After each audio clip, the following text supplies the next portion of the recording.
In this part of the video, we are going to talk about selections and also transformations since we're in the edit mode. As you can see here with the cube, if we tap into the edit mode, we can certainly to select part of the vertex and hit the G to grab it. We can just manipulating the shapes.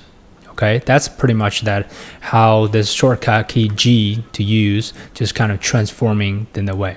If we're going to the front view by tab number 1 in the number pad key, so we can just select these and actually getting more of these by holding shift to adding additional selections. So if we can hit G, we can actually grab that and hit X. We're gonna grab that along X axis. So if we come out, you can see, well, we just changing this cube along with the directions that are along X axis. So if we go to the top view, we can see that it's directly going there. And Control Z, we're gonna undo it. So pretty much like how to use a grab tools to working along the certain axis. So still same thing to select some of the vertex, holding the shift, and then now I realize that by accidentally selecting more of this vertex. How can I do that to deselect that?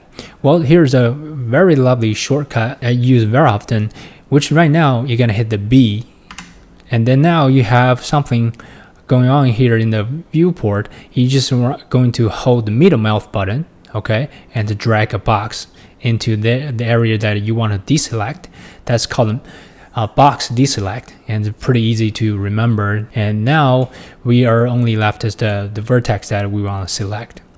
And speaking of scale, if I hit S to scale, it actually scale just based on these 4 vertex. And so for the scale, if I'm doing selecting everything, which there's a better way to do that. So you can see that I'm missing one vertex. I'm gonna hold shift and do a select. This is everything being select. And another way we can do that, just hit A key to select that. So hit A to select everything. And if I hit A twice pretty quickly, that's deselect. Okay, so hit A to select all. I really want to scale this cube along the X axis. So I can hit S and the X, so I'm scaling only on the X axis. Okay, so if I want to scale on the Y, I can do that. Same thing. If I didn't do anything, I just hit S and it's gonna scale along all 3 axes. If I hit the G, which is grab tool, so I can grab this thing everywhere, but if I hold X, I can actually just grab it along the X direction. And the shortcut key for that, if I hit G and if I hit the middle mouse button, just click. So you can actually see it feels like a snapped to the certain directions on that. So you don't really need to hit the key to indicating which directions, which axes that you want to use. So this is kind of a pretty handful tool. But I personally don't use that very often, but you still can have that as long as you want to do. And another thing you probably noticing that is if I hit G and immediately I didn't click anything, if I move mouse, they actually grab it over there. If I hit left click, it's gonna stay there, which means it's gonna basically confirm that. Control Z, come back. I'm gonna select the whole thing and hit the G again. And if I hit right click, that's going to cancel the movement, and then it's gonna come back to where it was. So this is something that I want you to be aware. Well, after we're talking about all these scaling, grabbing, now we're gonna talk about rotation. Rotation, very easy to remember, is going to be the R key, and of course this is gonna applying the same rules. If I hit Y, this is gonna rotating along the Y. If I hit R, X, it's gonna rotating around X, and R Z is going to do rotating around the Z axis. So that's pretty easy. And if I really just want to make some random rotations, and based on what we look at it, sometimes when you do a product rendering, you don't want them to feel really staged. You want it to feel them levitating, rotating, whatever. I just wanted to get some random rotation. You can quickly type R twice, and then you can just kind of randomly rotate it, whatever you want to do. So you can do that way. At the beginning, it's kind of overloading a lot of information, but you're gonna practice these more often, so you will realize that these are very common shortcut and you will use them very often. Another thing, if I go to the front view, if I'm rotating it, right, it's rotating it. If you pay attention on the left hand corner right here, you can see the rotation degrees that I'm doing it. But right now I just feel like it's kind of random. It doesn't really have a center of control how much I can rotating it.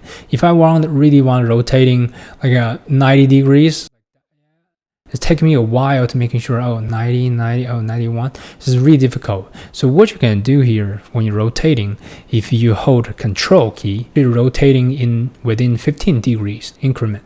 So that's kind of pretty easy to do. So you can just do that until you see the 90, then stop. Okay, so that's kind of really neat. You might be thinking 15 degrees, Wenbo, that's too much. What if I want a smaller increment? So now you don't need hold control, you can hold shift.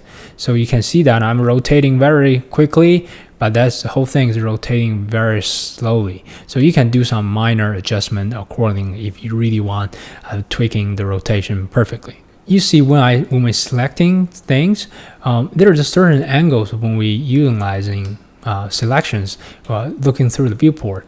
As you can see here, now I can see all the top 4 vertex and all this 3 one, but there was one in the back. If I'm drawing a box, just simply drawing a box, select here, but I'm not selecting all this vertex. Actually, there was one is missing because it's in the dark, right? It's simply because this is a solid mode. Everything is solid. You're not supposed to see everything in the back, and you are not able to select that either. So what you can do, another shortcut key, Alt Z, and now immediately you will see, there's a vertex in the back. So when you in the X-ray mode, Alt Z or Alt Z is coming out, you can just select that. So now everything's being selected in the back. So if I'm going back to the solid view, although I don't see that anything, but it's already being selected. This is one trick that I've often used when working with the selections. As you can see here, for the viewport, we have some kind of random windows or laying down here. So we can grab them here. And this is kind of called timeline. So especially when you're working with animations, you will see some frame rate, which frame you want to do.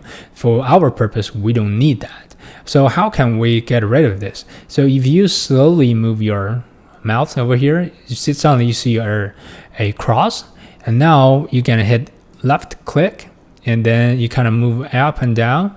You can see here's the arrow come up and coming down. So if I'm moving up, which means the bottom window is gonna pop to the top and to become one unit. So if I'm dragging to the down here, the top one is gonna drop down to making the bottom one disappear. After select this, I'm gonna just release the left select. Perfect, everything's been gone, and I certainly don't need that. If I need one, what I can do, I can just go back to here to see the cross again. I can just drag another one out. So again, I can maximize that window.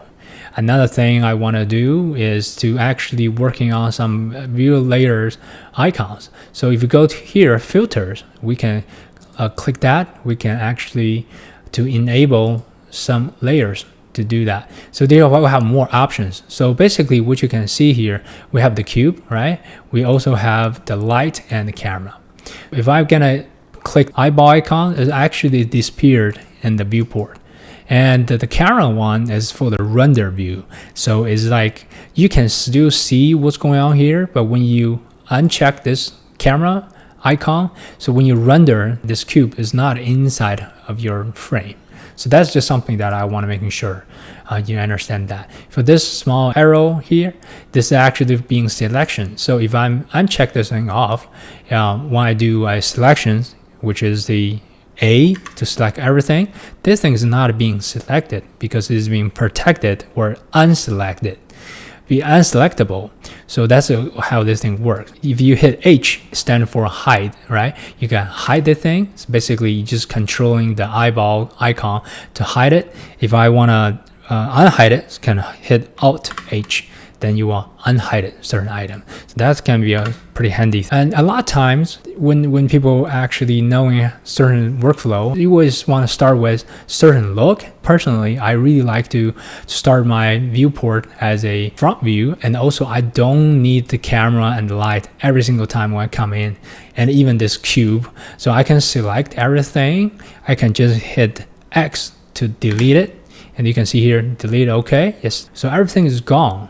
But how about every time when I open up the Blender, I don't want to see the default setting. I just want to see this interface. How can I do that? Let's go into the file. We're gonna go to the default and then click this save startup file and click that. And then next time when you open up your Blender, that's going to making sure your working station is gonna look like just like this. Okay, all right, so this is everything I want to cover in this video, and I will see you in the next section. Bye.